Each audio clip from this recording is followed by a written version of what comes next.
everyone! Ngayon po, ang gagawin ko is yung tutorial ko po kung paano mag-payout dito kay Popo using GCash or other payment method dito sa Popo. So, andito na po ako sa aking profile kay Nihan.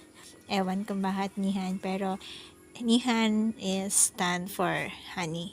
So, dapat yung pangalan kasi ni Nihan noon is Honeybet. So, honey siya, and then yung NS yung nini nga, ninibet, nini, nihan, honey. So, yung dalawang N is yung nini nga.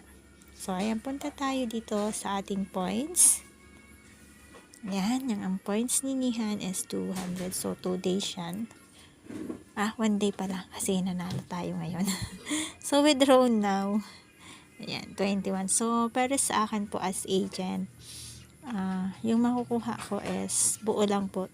Or ewan ko lang po sa inyo kung mawi-withdraw nyo din ng buo or kung kasama yung butal na yan. So, ang payment method ko dito is USDT kasi nag-exchange ako ng coins, ng points to coins kasi binibenta ko po yung coins. So, punta tayo dito kay GCash. So, ayan, makikita nyo po dyan USDT, yun na nga yung kanina. So, si GCash, ayan, yung other payment method, nandyan po sa baba. So, pili naman kayo.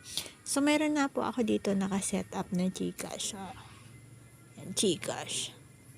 Mag-enter lang po kayo dyan ng 6-digit PIN. So, sa mga dati na po nakapag-cash out, tandaan nyo po yan palagi. So, record nyo yan. Ilagay nyo sa mga notes nyo.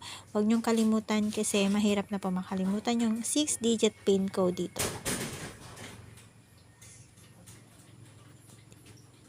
So, ayan, nakalagay na po yung aking 6-digit PIN code. So, ayan po, kapag hindi pa po nakabind yung inyong GCash, maglalagay po kayo or mag-i-input kayo dyan ng inyong mga name.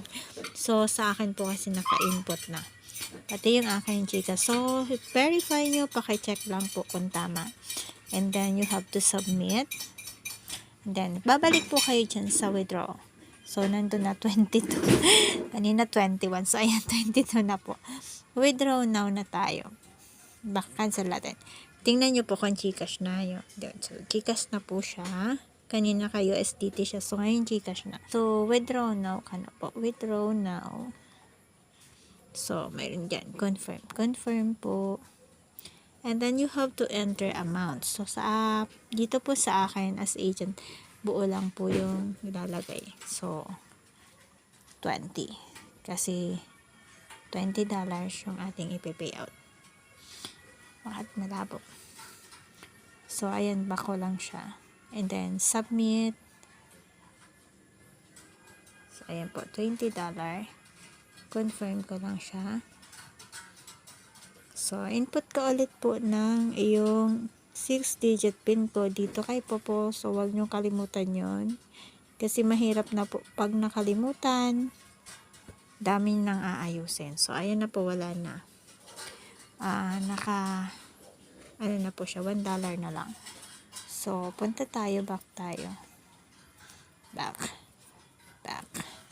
So, dito na po siya sa message papasok. So, arrival notice. So, ayan na po siya. Arrival notice yan, mga exchange ko po yan. Mga exchange din ng aking member yung iba. Ayan. Ayan na po. Yung aking payment. Paying na siya. So, meron tayong 1,000. More than 1,000. So, kita yun ni Nihan for 1 day. Sipag-sipag lang at minsan nagsusugal din kasi. So, thank you so much everyone. Ayan na po, balik na tayo kay Nihan. Wala na po siyang points and coins. 2,000 na lang. So, antay na lang tayo ulit bukas or pag nanalo tayo sa games ulit. Thank you so much. Bye-bye and God bless.